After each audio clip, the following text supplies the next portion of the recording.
स्मरण।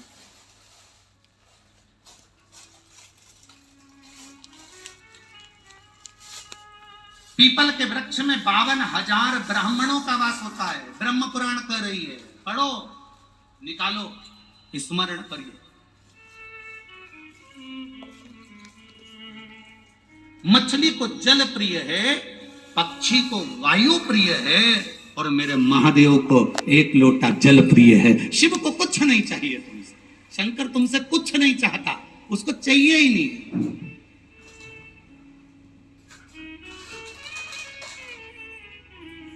वो तो अपने लिए खुद ढूंढता है। एक बार देवाधिदेव महादेव माता पार्वती जी के साथ भ्रमण पर जा रहे थे। घूमते घूमते घूमते घूमते शंकर भगवान, कुछ लोग मुर्दे को लेकर जा रहे थे। राम नाम बोलो, बोलो जम के बोलो, अच्छे से बोलो, राम नाम सत्य, और अच्छे से बोलो, राम नाम सत्य। बोलना चाहिए कभी कभी। कभी कभी जब तुमको ऐसा लगने लगे कि तुम बहुत अकड़ में जिंदगी जी रहे हो, तो 5 मिनट कुर्सी पर बैठे बैठे बोल लिया करो, राम नाम सत्य है। समझ में आ जाएगा कि आखिरी में जाना पड़ेगा, इसलिए शांति रखो। अब राम नाम सत्य कहते कहते कहते कहते गांव के लोग किसी मुर्दे को लेकर जा रहे थे। शंकर भगवान पार्वती जी के साथ में भ्रमण कर रहे थे। भ्रमण करते करते महादेव के, मेरे शिव के कानों में शब्द चले गया, राम नाम सत्य, राम नाम सत्य। शंकर भगवान खुश हो गए, पार्वती को छोड़ दिया। महादेव उस मुर्दे के पीछे पीछे जाने लगे। गांव के लोग बोल रहे, राम नाम सत्य। शंकर भगवान खुश होकर चले जा रहे, चले जा रहे, चले जा रहे। जाते जाते गांव के लोग थोड़े आगे गए। आगे जाने के बाद उन्होंने वहां पर जाकर बोलना बंद कर दिया कि राम नाम सत्य है। गांव के लोगों ने बोलना बंद कर दिया। महादेव इतनी धुनी में रम गए राम जी की कि एक वृक्ष के नीचे बैठ गए। बैठे, धुनी में रम गए, और गांव के लोग आगे चलकर बोलना बंद कर दिए। थोड़ी देर बाद महादेव की धुनी समाप्त हुई, और महादेव की धुनी जैसे ही समाप्त हुई, महादेव को लगा गांव के लोग बोल रहे थे, चुप क्यों हो गए, जरा जाकर देखो। महादेव तुरंत अंदर उस मसान में प्रवेश कर गए। उस मसान में, उस शमशान में प्रवेश कर गए, और प्रवेश कर कर मेरे महादेव ने देखा गांव के लोग चुप होकर चले गए। कोई व्यक्ति यहां जल रहा है चिता में। मुझे लगता है ये बड़ा पवित्र व्यक्ति था, इसी के चक्कर में लोग राम नाम ले रहे थे। महादेव इंतजार करे। जैसे ही रात तैयार हुई, महादेव ने सोचा ये व्यक्ति भले चले गया, परंतु इसकी भस्म, इसकी राख मेरे शरीर पर होना चाहिए। महाराज शिव जी ने उस मरे हुए जीव की राख को अपने शरीर पर धारण करा। कहां बैठकर धारण करा? मसान में बैठकर। राख का रा लिया और मसान का मा लिया, दोनों को मिला के क्या हो गया? जम के बोलो जरा, राम। राख का रा लिया और मसान का मा लिया। राख उठाकर मेरे महादेव ने अपने शरीर पर धारण करना प्रारंभ करा। पार्वती जी शिव जी को ढूंढ रही, भोलेनाथ कहां गए?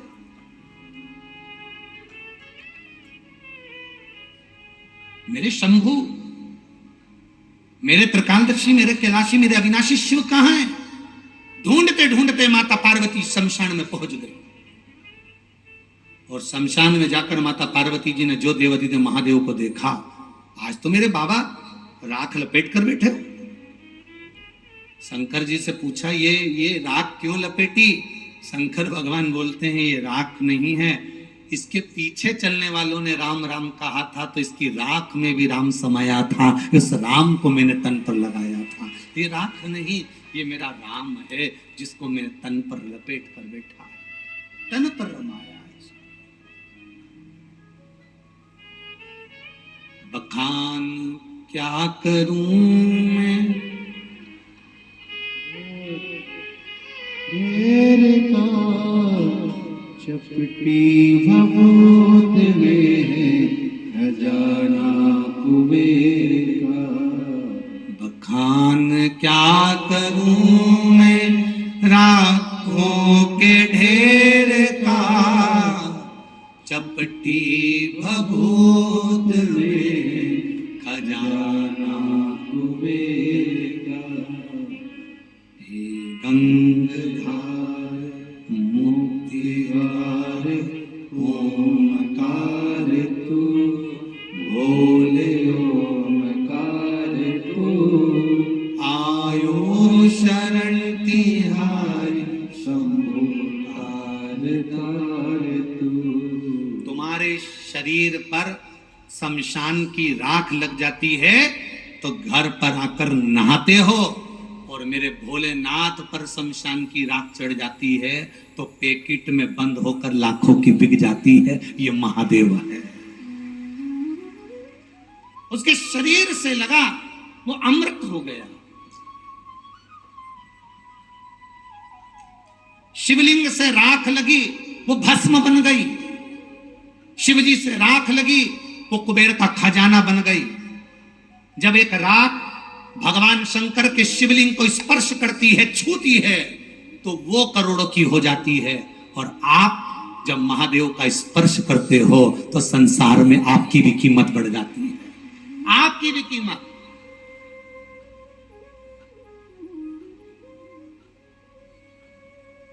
उस बहन ने इस पत्र में लिखा, उस बहन ने इस पत्र में लिखा कि लोग नफरत करने लगे, मुझसे दूर बैठने लगे, सोरासिस बीमारी हो गई, मेरी चमड़ी निकलने लगी तो लोग मुझसे नफरत करने लगे, दूर बैठने लगे, मेरे हाथ का भोजन नहीं करते, मेरे हाथ का पानी नहीं पीते। मेरी बीमारी अर्थात दुनिया के लोगों ने तुमको टूटे हुए कांच का टुकड़ा समझकर फेंक दिया, पर वही कांच का टुकड़ा जब महादेव के मंदिर में गया और शंकर भगवान पर एक लोटा जल चढ़ाया तो वही कांच का टुकड़ा वापस हीरा हो गया। ये शिव है।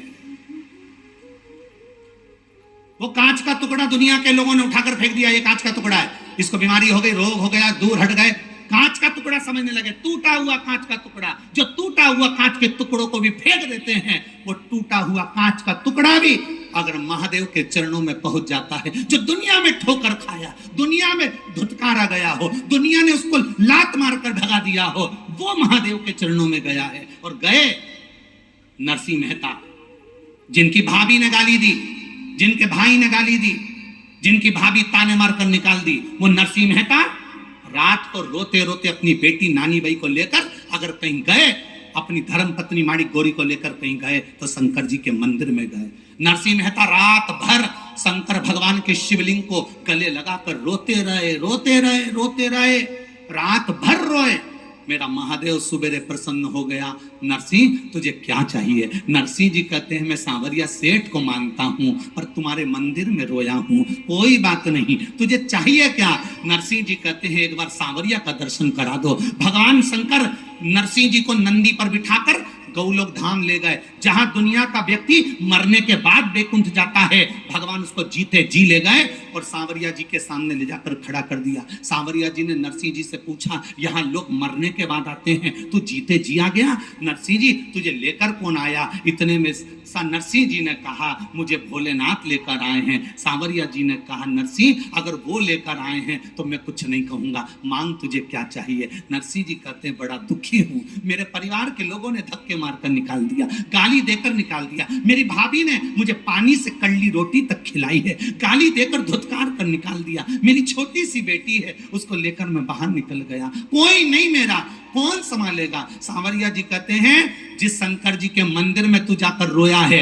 वो महादेव हल्का नहीं है, उसने तुझे सांवरिया से मिला दिया। जा नरसिंह, दुनिया के लोग तुझे भले धुतकारे, शंकर ने गले लगाया इसलिए मैं तुझे गले लगाता हूं, मैं तुझे रात केदार दे देता हूं, जब जब गाएगा तेरा सांवरिया दौड़ कर आएगा। और नरसिंह जी गाते थे, सांवरिया सेठ आता था। सांवरिया सेठ ने पूछा नरसिंह कभी तूने मुझसे पूछा नहीं कि मैं दौड़कर क्यों आता हूं? क्योंकि मैं दौड़कर तेरे लिए नहीं, महादेव के भक्त के लिए आता हूं। जब महादेव का भक्त मुझे बुलाता है मैं दौड़कर चले आता हूं।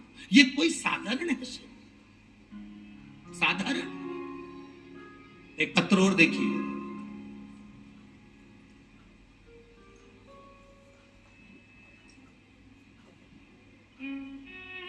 मेरा नाम नैना रूपेश प्रजापत है।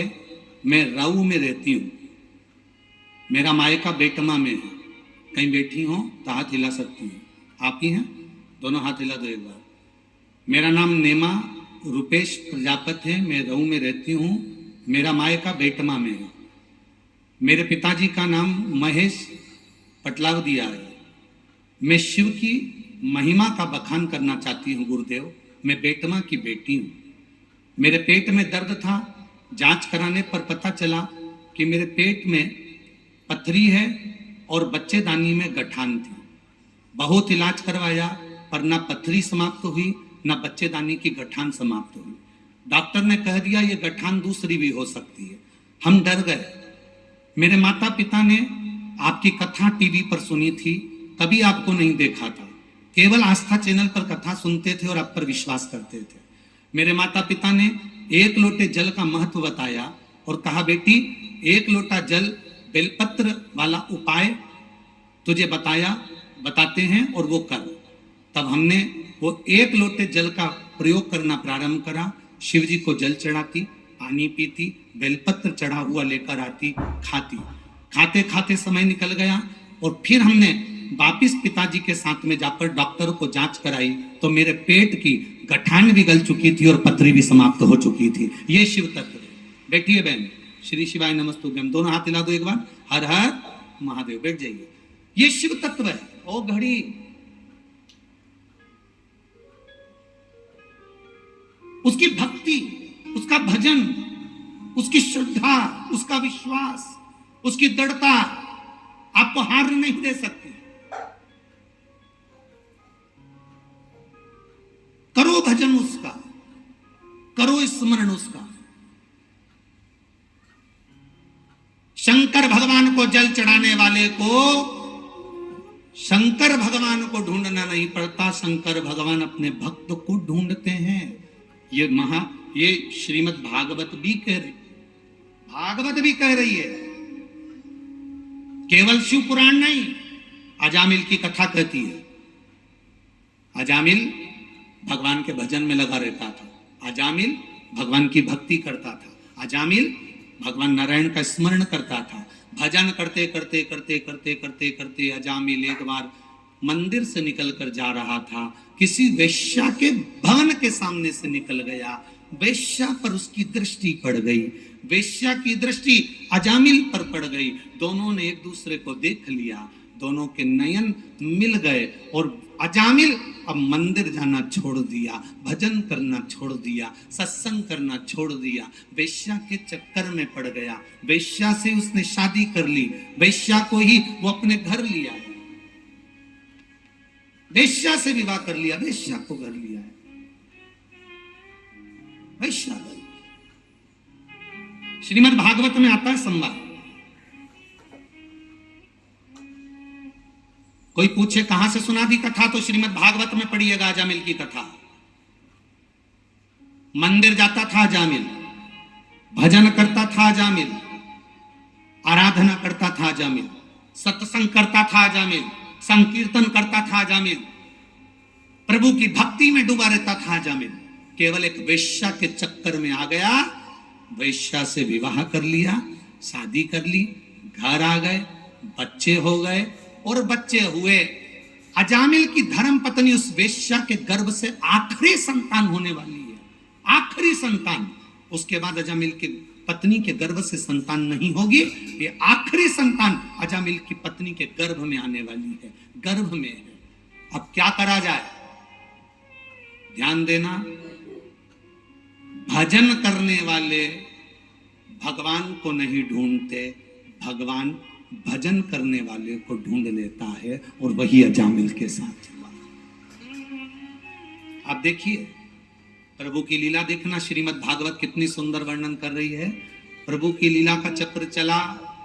अजामिल की पत्नी के चौथे नंबर का गर्भ था, गर्भ धारण हुआ। वेश्या का जब चौथा गर्भ था, अजामिल की पत्नी का जब चौथा गर्भ था, तब कुछ संत अजामिल के नगर में आ गए। बहुत भूख लगी है, कहीं भोजन मिल सकता? बहुत भूख लगी है, कहीं भोजन मिल सकता? भोजन मिल जाए, बहुत भूख लगी, बहुत भूख लगी।